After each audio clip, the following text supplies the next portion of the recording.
Hinduism, the religion of over 1 billion people, is the world's oldest religion and probably the most confusing one to non-Hindus. Some say it isn't even a religion, more a way of life. Hindus themselves call it the Sanatana Dharma, the eternal tradition. So, what is Hinduism? Does YOLO apply to them? And who is this elephant guy? Well, let's find out. Why is that so funny? Because you don't only live once in Hinduism, you get reincarnated. Hinduism is the world's oldest active religion. It's the result of the merging of the ancient Indus Valley civilization and the nomads that came into India around 1500 BC. Some scholars say it could even go back many more thousands of years. But we won't delve too deep into dates, because dates in Hinduism are very, very controversial. But one thing is certain.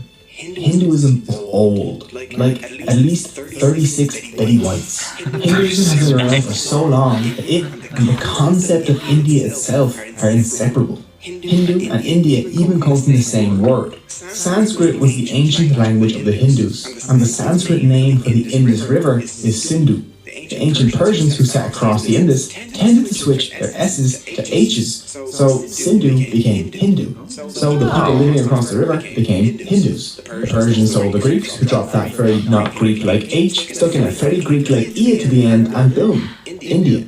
Hinduism has a long history. But today we'll be focusing on just the core beliefs of Hindus because I don't have the willpower to animate a 3-hour-long video.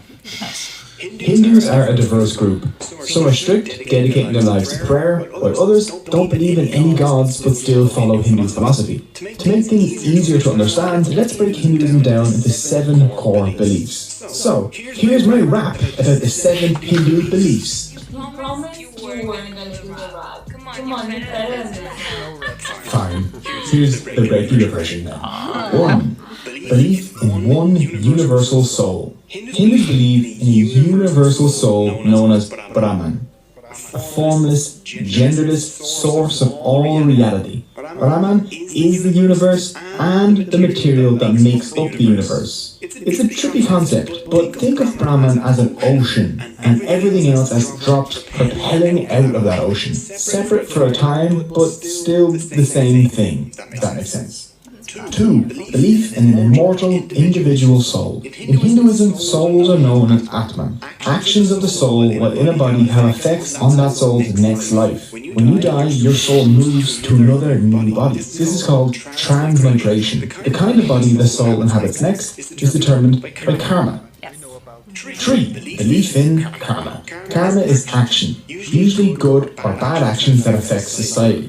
For Hindus, karmic actions in the past affect us today, and our actions today affect our soul's future. 4.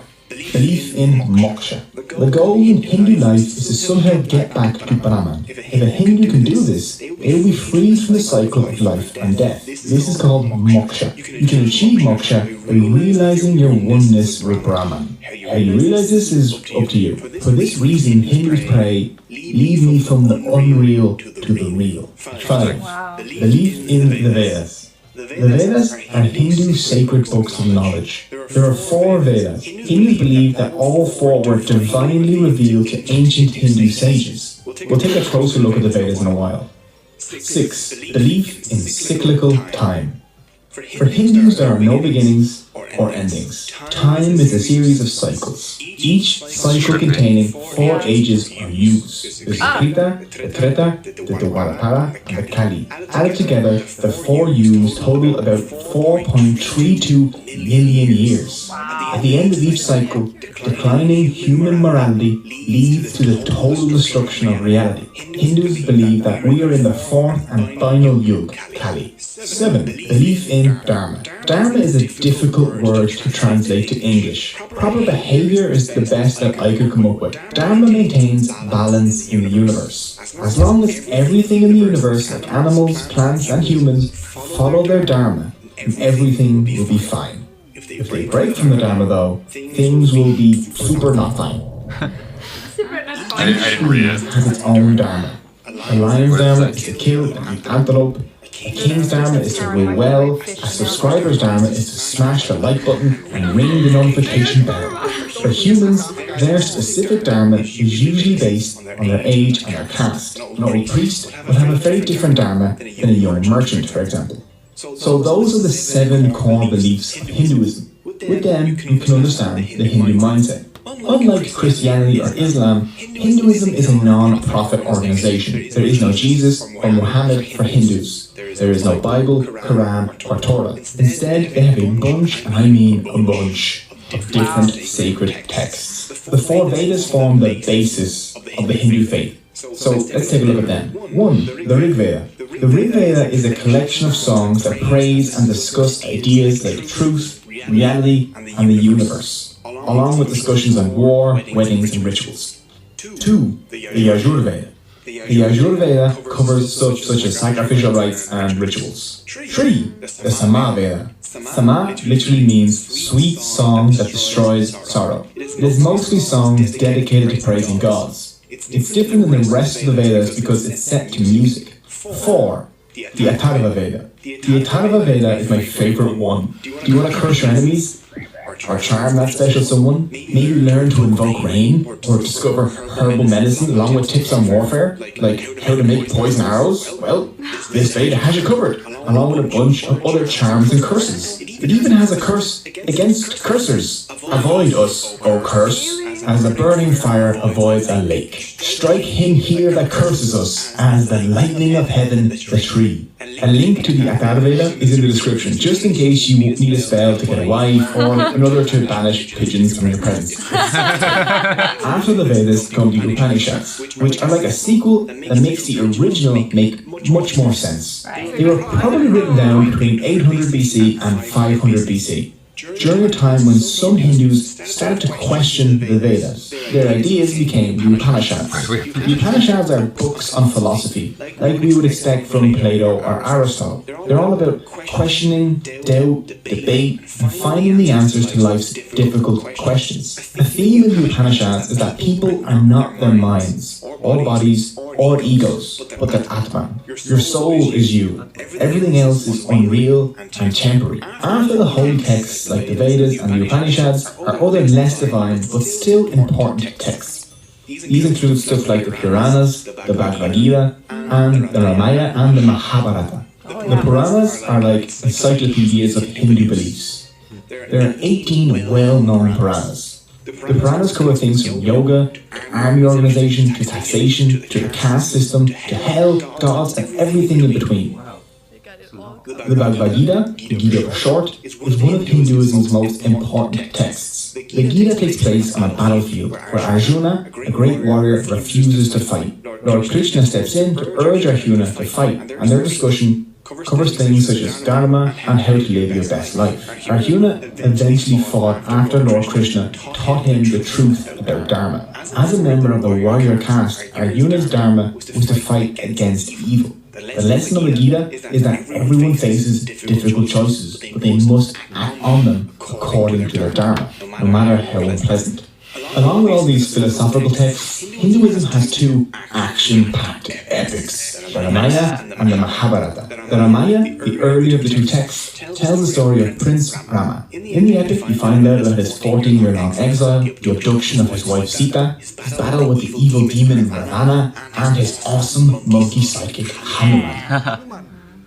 The second epic, the Mahabharata, is the longest poem in the world. 5 times the length of the Bible and 8 times the length of the Iliad and Odyssey combined. It rivals any soap opera you've ever seen when it comes to drama.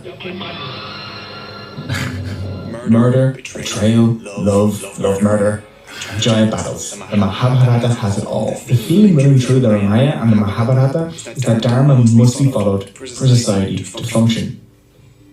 In Hinduism, there are 4 goals a person should aim for to have a good life. The first of these is dharma, followed by artha, the pursuit of prosperity and good reputation, kama, pleasure, both in the body and in mind, and moksha, the release from the cycles of rebirth. Hindus should practice artha and kama with dharma in order to achieve moksha. There are also 6 temptations Hindus should try and avoid. Kama, lust and materialism. This kama that is different from the good kama mentioned above. I know. Next is krodha, which is anger, lobha, which is greed, Moha, which is unrealistic attachment to things, people, and power. Mada, which is pride, and Matsarya, which is jealousy. By following their dharma and avoiding these 6 temptations, a Hindu can break the cycle of rebirth and have their soul merge back into Brahman. But even though everything comes from Brahman, who is the one real thing in Hinduism, Hindus do, after all, have thousands of gods. So let's take a look at them. First, there's Brahma, the creator. He created everything in the universe, but he is not the universe itself, because that's Brahman. They are the same thing. That last letter changed a lot, apparently. He has 4 heads. The heads face each of the 4 directions to represent the 4 Vedas, which he created, and the 4 yugas. He also holds a book, which represents knowledge. Oh, and he rides a giant swan because he's just fancy. His consort is Saraswati, the goddess of learning. Vishnu, the preserver, is the second member of the Hindu trinity. He preserves the world created by Brahma until it is eventually destroyed by Shiva. He holds a discus, which he uses to cut down anyone that tries to mess with his dharma, along with a conch, which symbolizes victory and the 5 elements. Vishnu has many, many avatars, such as Krishna or Rama, who he uses to defend dharma on earth. Oh, and he rides a giant eagle named Garuda. Vishnu has 2 consorts, the goddess Lakshmi and Bhudevi. Bhudevi is the earth goddess, and Lakshmi is the goddess of good fortune and wealth.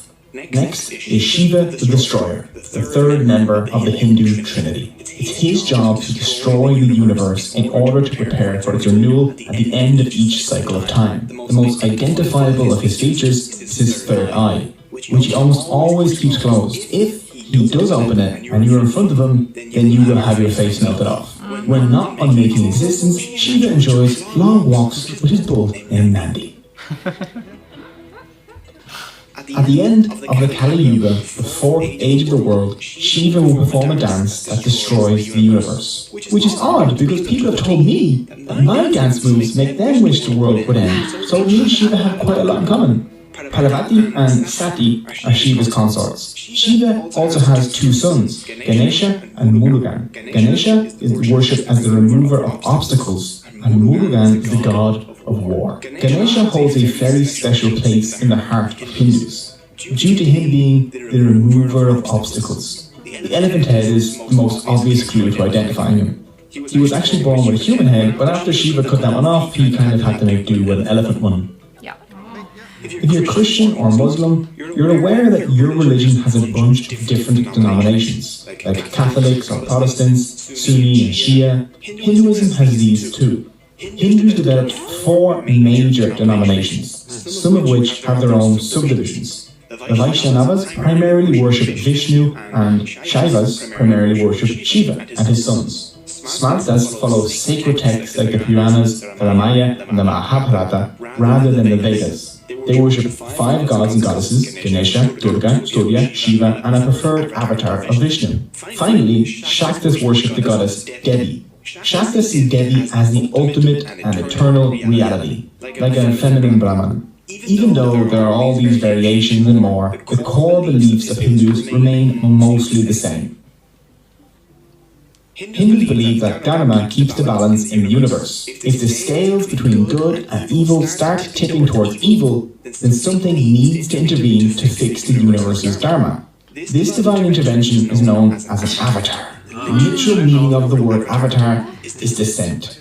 Avatars are gods that descend to Earth to intervene whenever help is needed to restore Dharma. For example, when the Earth was dragged underneath the ocean, Vishnu descended to Earth as the avatar Varaha, a boar, and dragged the Earth back out. In other cases, Vishnu was born on Earth as a human avatar like Rama or Krishna, where he spent his avatar's life fixing Dharma. So, the caste system. If you only know one thing about Hinduism, this is probably it. People see it as an oppressive system that locks people in place based on their birth. And for a huge part of history, that's what it's been, unfortunately. Let's do a quick explanation of what the caste system is. In Hinduism, there are 4 castes, or classes, that you can be born into. There's the Brahmin, the priest, the Kshatriyas, the warriors, the Vaishyas, the traders, and the Shudras, the manual laborers.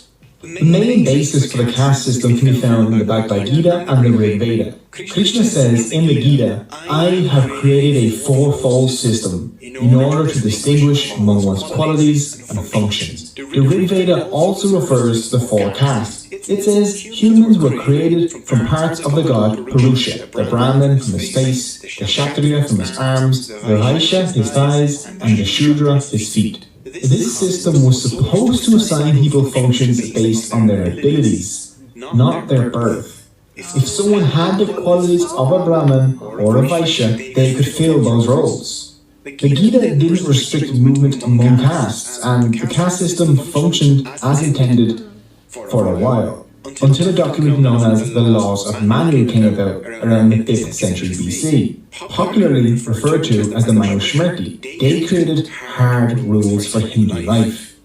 Two rules presented in it contributed to the way the caste system turned out. Manu states that the Brahmin were the lords of all castes, and he forbid moving among the castes. The caste you were born into was now the caste you're stuck in. If you give humans a hierarchy, they'd exploit it, and things will go sour pretty quickly. As time passed, Hindus began thinking in terms of upper and lower castes. Soon, cleaning toilets, tanning leather, and dealing with meat products were thought to be impure. The people doing those jobs became untouchables, the lowest of the low, people without caste. And the rest is history. The modern world has brought many changes though. Now Hindus mix freely while working together in the same businesses, attending the same schools, and generally just living together. But when it comes to marriage, many Hindus still stick to their own caste. But this too is changing, and on Hindu dating websites you can actually see people list a non-preference for caste. It'll say, caste no bar. So, those are the basics of Hinduism. It isn't even close to covering everything. One video simply can't do it. Hinduism is too diverse, too deep, and means too many different things to different people. But learning even the basics of this fascinating and ancient religion gives us an insight into the worldview of over 1 billion people. And I hope you enjoyed it. You can find all the sources used in the description below. If you would like to follow your correct Dharma, then please subscribe. If you're interested in supporting the channel, there are links to my t-shirt store and Patreon also in the description.